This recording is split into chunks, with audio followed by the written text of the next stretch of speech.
Evidence that the cash transaction ban isn't necessary. Let's have a look. Hello everyone, Florian.heise here and welcome to another episode of HeiseSays. Got my stein of coffee that I'm working through and I thought we'd have a look at this article from news.com.au because it adds to the growing argument against the need for a cash transaction ban. Now if we jump over here to this website, this is from Treasury and this is about the Currency Restrictions on the Use of Cash Bill 2019, and we've discussed this in multiple videos. Essentially, it's looking at banning the use of cash to amounts under $10,000. You couldn't use cash with a business. You can't pay a $10,000 bill to a business.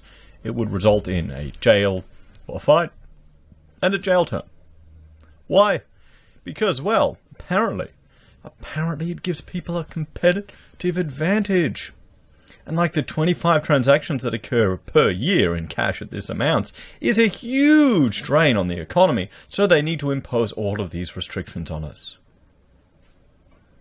And you know how they know that? You know how they know that? The task force that investigated this, the Black Economy Task Force, do you know how they know? They went to town halls and they used anecdotal evidence. Anecdotal evidence. There would have been a couple of hundred people in total at these things, maybe 700 people.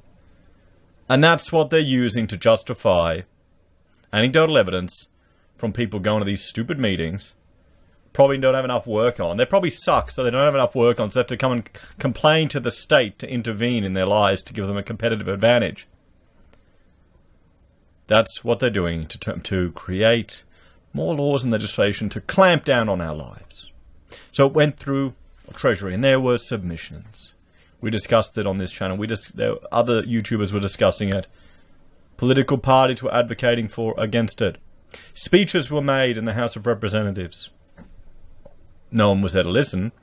All the politicians came in and just voted in the House of Reps. They didn't even realize what they'd voted to make illegal. Really kind of dents one's faith in our democratic system. And then it went to the Senate, and there's a Senate inquiry. Some people are saying it's dead, it's not going ahead. Nothing's been official. It may still manifest. And of course, if it happens one way or another, there's going to be a growth in the bureaucracy. Maybe they'll do this just to create employment. Just to create employment. Because in other countries where they've had this restriction, cash transaction restriction, it's made very little difference. And this video I have right here, we'll go into cinema mode. This is one I did previously in January of this year. It's the, cashless bushfire crisis. It's what happens when people didn't have any cash on them, because they're all dependent on their cards. Tap and go. It's convenient. I love it. I hate credit cards, but I've got one for business, and I've got one for personal, just because I'm too lazy to get rid of it. I like tapping. But I also have a reserve of cash. In case I need it, in case the systems fall down. Because they do. But still, have a look at that video. Because what happened in the bushfires when people didn't have cash and the electronic systems fell apart? The good, hard-working Aussies started robbing petrol stations. How many days are we away from social disorder? 3 days? They better keep feeding those people in that tower. In those towers in Melbourne, or Judge Andrews is going to have to step in. So let's have a look at this. More arguments against having to even bother with these transaction limits. Because people are just, they want what's convenient, and cashless is convenient. Cash is a pain. So why even bother? For what, the 20 examples? Cash transactions pick up as the economy recovers from the shutdown. Well, this article was written yesterday, so it probably doesn't account for the lockdown of Victoria and New South Wales border. Latest monthly retail payment figures released by the RBA show a transaction bounce back across the economy.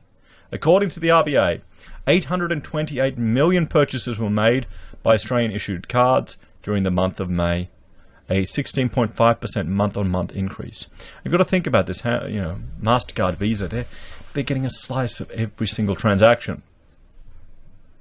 And if card usage goes up, might buy some shares in them, to be honest. unlike Amazon, they might actually make some profit. Such a novel concept there, Florian. You're advocating for investing in businesses that make a profit. That's so old school. We don't do that anymore. It's all about feels.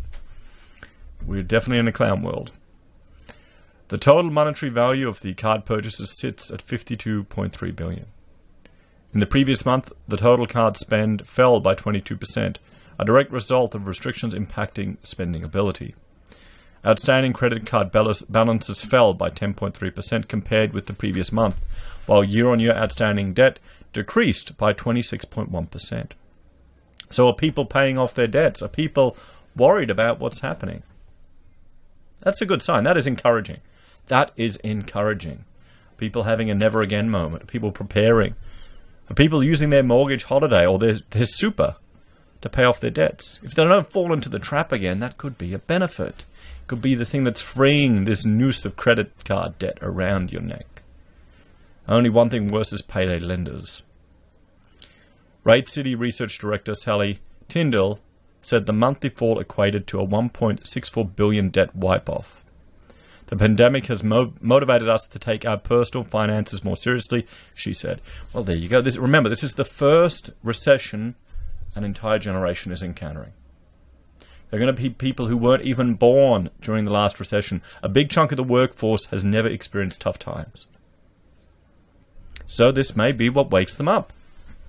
In April and May, Australians have wiped almost $3.2 billion off the total debt accruing interest on credit card. Fantastic. Great news. That's great news. ATM withdrawals from the month equated to $7.6 billion, a 17.1% rise compared with April.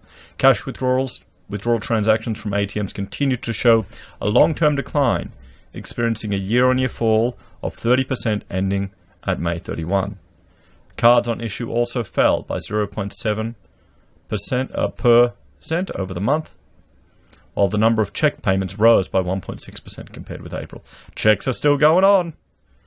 For the young viewers, checks are pieces of paper where you have to fill them out and give someone the authority to withdraw money from your account.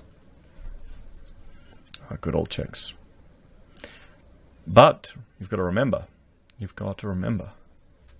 this dependency on digital isn't foolproof. We saw the bushfire example, and here is another example that happened recently. And CBA hit by a 9-hour online banking payments outage. Were you disrupted by this, everyone? Did you notice this? Commonwealth Bank customers experienced a 9-hour outage impacting online and mobile banking platforms and some credit and debit card transactions on Monday. The problems emerged just after noon Australian Eastern Standard Time on Monday, with users reporting difficulty viewing credit cards and loan account balances on NetBank and in the CommBank app, at point-of-sale terminals, including with cardless cash, and making transfers between accounts. CBA acknowledged the problem in a tweet just before 1 p.m, followed by an alert warning customers of the outage. We're aware that some customers may be having issues viewing cards and loans in NetBank and CommBank app, as well as completing payments at CBA point-of-service terminals, he said. I mean, there you go. Right there.